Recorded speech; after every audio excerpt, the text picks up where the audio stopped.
गुरुवार को बृहस्पति देव की पूजा करने से धन, विद्या, मान, सम्मान, प्रतिष्ठा और कई अन्य मनोवांछित फल की प्राप्ति होती है। धार्मिक ग्रंथों के अनुसार गुरुवार को भगवान बृहस्पति की पूजा का विधान है। गुरुवार के दिन व्रत और कथा सुनने से घर परिवार में सुख समृद्धि बनी रहती है। तो आइए जानते हैं कि गुरुवार व्रत कथा क्या है। प्राचीन काल की बात है। किसी राज्य में एक बड़ा प्रतापी और दानी राजा राज करता था। वह हर गुरुवार को व्रत रखकर दीन दुखियों की मदद करके पुण्य प्राप्त करता था। परंतु ये बात उसकी रानी को अच्छी नहीं लगती थी।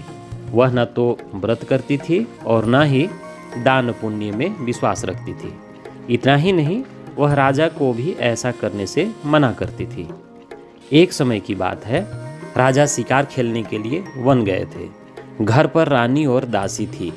उसी समय गुरु बृहस्पति देव साधु का रूप धारण करके राजा के दरवाजे पर भिक्षा मांगने आए। साधु ने जब रानी से भिक्षा मांगी तो वह कहने लगी, हे साधु महाराज, मैं इस दान और पुण्य से तंग आ गई हूँ। आप कोई ऐसा उपाय बताएं जिससे कि सारा धन नष्ट हो जाए और मैं आराम से रह सकूं। इतना सुनकर बृहस्पति देव ने कहा, हे देवी, तुम बड़ी विचित्र हो। संतान और धन से कोई दुखी होता है? अगर अधिक धन है तो इसे शुभ कार्यों में लगाओ। कुमारी कन्याओं का विवाह कराओ, विद्यालय और बाग बगीचे का निर्माण कराओ, जिससे तुम्हारे दोनों लोक सुधरें। परंतु साधु की इन बातों से रानी को खुशी नहीं हुई। उसने कहा कि मुझे ऐसे धन की आवश्यकता नहीं है जिसे मैं दान दूं और जिसे संभालने में मेरा सारा समय नष्ट हो जाए। तब साधु ने कहा, अगर तुम्हारी ऐसी ही इच्छा है तो मैं जैसा तुम्हें बताता हूँ तुम वैसा ही करना। गुरुवार के दिन तुम घर को गोबर से लीपना, अपने बालों को पीली मिट्टी से धोना, राजा से हजामत बनवाने के लिए कहना, भोजन में मांस मदिरा का प्रयोग करना, कपड़े धोबी के यहाँ धुलने के लिए देना। इस प्रकार 7 बृहस्पतिवार करने से तुम्हारा समस्त धन नष्ट हो जाएगा। इतना कहकर साधु के रूप में भगवान बृहस्पति देव अंतर्ध्यान हो गए। साधु के अनुसार कही बातों को पूरा करते हुए रानी को केवल 3 बृहस्पतिवार ही बीते थे कि उसकी समस्त धन संपत्ति नष्ट हो गई। भोजन के लिए राजा का परिवार तरसने लगा। तब एक दिन राजा ने रानी से बोला कि हे रानी, तुम यहीं रहो, मैं दूसरे देश को जाता हूँ, क्योंकि यहाँ पर सभी लोग मुझे जानते हैं, इसलिए मैं कोई छोटा कार्य नहीं कर सकता। ऐसा कहकर राजा दूसरे देश चले गए। वहाँ वह जंगल से लकड़ी काट कर लाता और शहर में बेचता। इस तरह वह अपना जीवन व्यतीत करने लगा।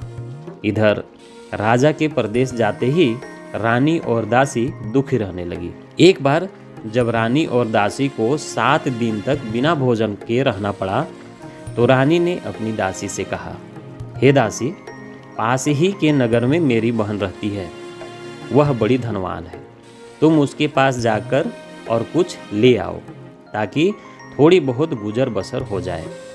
दासी रानी की बहन के पास गई। उस दिन गुरुवार था और रानी की बहन उस समय बृहस्पतिवार व्रत की कथा सुन रही थी। दासी ने रानी की बहन को अपनी रानी का संदेश दिया, लेकिन रानी की बड़ी बहन ने कोई उत्तर नहीं दिया।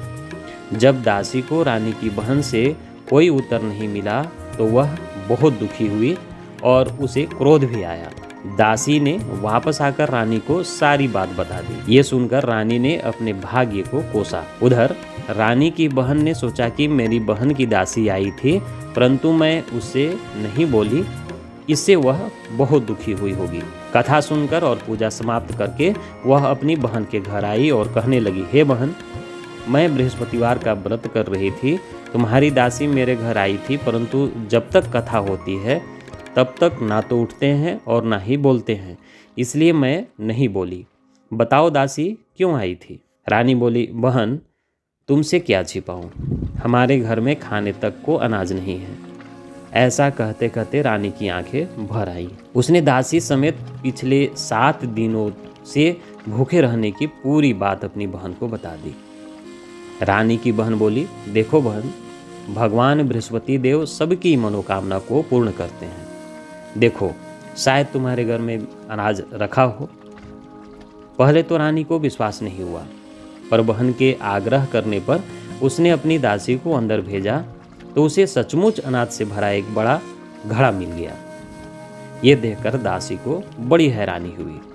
दासी रानी से कहने लगी, हे रानी, जब हमको भोजन नहीं मिलता तो हम व्रत ही तो करते हैं, इसलिए क्यों ना इनसे व्रत और कथा की विधि पूछ ली जाए ताकि हम भी व्रत कर सकें। तब रानी ने अपनी बहन से बृहस्पतिवार व्रत के बारे में पूछा।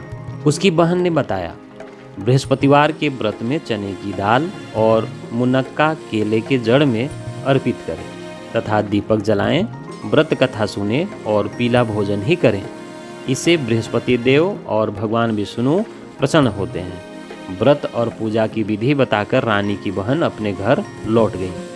7 दिन के बाद जब गुरुवार आया तो रानी और दासी ने व्रत रखा। वह घुड़साल में जाकर चना और गुड़ लेकर आई, फिर उससे केले की जड़ तथा विष्णु भगवान की पूजा की। अब पीला भोजन की चिंता को लेकर दोनों बहुत दुखी हुई। चूँकि उन्होंने व्रत रखा था, इसलिए बृहस्पति देव उनसे प्रसन्न थे। वह एक साधारण व्यक्ति का रूप धारण कर 2 थालों में पीला भोजन दासी को दे गए। भोजन पाकर दासी प्रसन्न हुई और फिर रानी के साथ मिलकर भोजन ग्रहण किया। उसके बाद वह सभी गुरुवार को व्रत और पूजा करने लगी। बृहस्पति देव की कृपा से उनके पास फिर से धन संपत्ति आ गई, परंतु रानी फिर से पहले की तरह आलस्य करने लगी। तब दासी बोली, देखो रानी, तुम पहले भी इस प्रकार आलस्य करती थी। तुम्हें धन रखने में कष्ट होता था, इस कारण सभी धन नष्ट हो गए, और अब जब देव बृहस्पति की कृपा से धन मिला है तो तुम्हें फिर से आलस्य होने लगा है।